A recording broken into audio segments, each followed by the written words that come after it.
નમસ્કાર. મંચ ઉપર અમારો પહેલો પ્રયાસ છે અને આ તક આપવા બદલ સુરેશભાઈનો ઘણો ઘણો આભાર. હું પણ એક મુક્તકથી શરૂઆત કરું છું. જગતનો તું ઈશ્વર બનીને ફરે છે, જગતનો તું ઈશ્વર બનીને ફરે છે, તને આ જગત આખું વંદન કરે છે.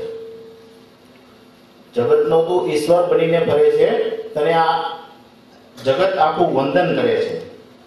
મળે માની મમતા તને એટલે તો, મળે માની મમતા તને એટલે તો તું માનવ બની પૃથ્વી પર અવતરે છે. હવે એક ગઝલ. ખલીલ સાહેબ મારા આદર્શ છે. ખલીલ સાહેબ પાસેથી ઘણું શીખો છું, પરંતુ પરોક્ષ રીતે અને પ્રત્યક્ષ રીતે. સાહેબ આપને સમર્પિત. સંધિ કરવા કેવી કેવી શરતો એણે રાખી છે, સંધિ કરવા કેવી કેવી શરતો એણે રાખી છે, પારેવાની પાખે જાણે બંદૂકોને બાંધી છે.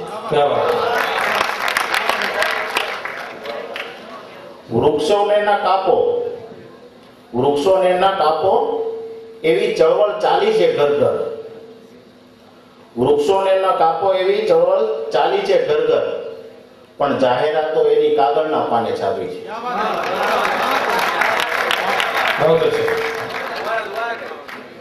વૃક્ષોને ન કાપો એવી ચળવળ ચાલી છે ઘર ઘર, વૃક્ષોને ન કાપો એવી ચળવળ ચાલી છે ઘર ઘર, પણ જાહેરાતો એની કાગળના પાને છાપી છે. ને ના પૂછો ગાંધીને ભારતની આઝાદીનો મતલબ, ના પૂછો ગાંધીને ભારતની આઝાદીનો મતલબ, એને તો ક્યાં થોડી કે સ્વતંત્રતાને ચાખી છે.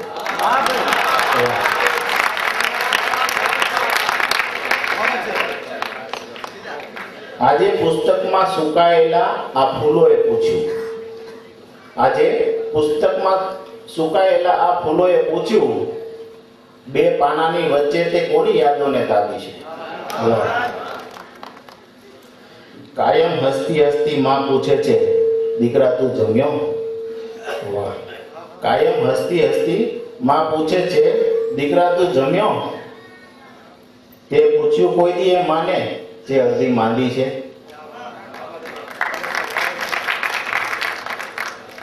તું ફોગટ આપે તો શું મારે પણ લીધા કરવાનું? તું ફોગટ આપે તો મારે પણ શું લીધા કરવાનું? મારામાં પણ થોડી ખુદદારી હજી બાકી છે.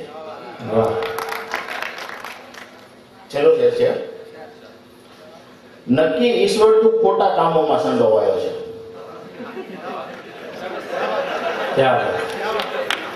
નક્કી ઈશ્વર તું ખોટા કામોમાં સંડોવાયો છે, એથી તો તારી સુરત તે મારાથી છુપાવી છે.